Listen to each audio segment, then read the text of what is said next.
और जो ऐसी आत्मा हो जैसे अब मनोज जी की माँ का बोला, जो मोक्ष की अधिकारी हो, उसके लिए आपने क्यों रोना है? मोक्ष की अधिकारी है वो, ये मैं आपको बिल्कुल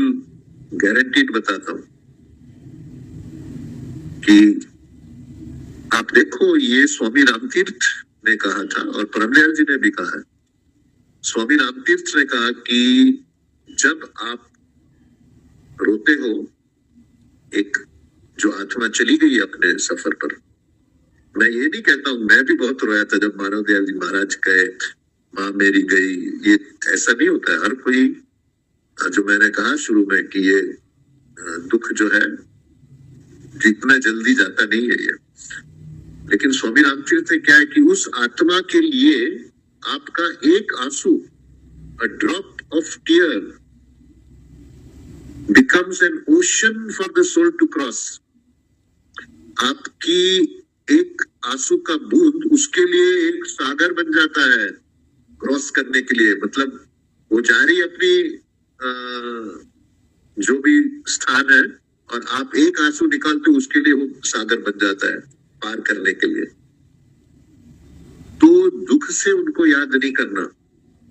उनको विदा करना जो है कि जो अपना मंतव्य पूरा करके चलेगी, मोक्ष की अवस्था में चलेगी, उनको दुखी होके, हम दुखी होते हैं हमारे लिए, उसका तो भला हो गया, वो तो मोक्ष को प्राप्त हो गई। लेकिन धीरे धीरे जो है अपना दुख भी कम होता जाएगा, और फिर धीरे धीरे उनको भुला भी देना है, अगर हम उनके सच्चे हितैषी हैं तो। वो खुशी से उनको विदा करना है, जो मैंने कहा कि आंखों में आंसू लेकिन चेहरे पे एक खुशी या मुस्कुराहट की अवस्था। तो ये जो है अच्छा हुआ ये शब्द निकला आज, बड़ा पुराना शब्द मैंने ये पढ़ा हुआ था दाता दयाल का, और इसमें जो है आखिरी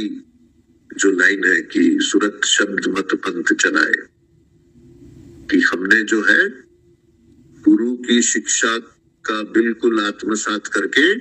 अपने अंदर धीरे धीरे अगर जो है वो बोलते हैं ना कि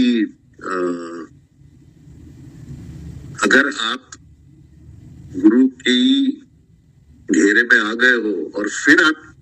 ये काम नहीं करते हो, तब है पाप। जिसको कुछ पता ही नहीं है, पाप तो खैर मैं पाप वर्ड कभी भी यूज नहीं करता हूँ, कोई पाप नहीं होता, और कोई पाप भी नहीं होता और कोई पुण्य भी नहीं होता।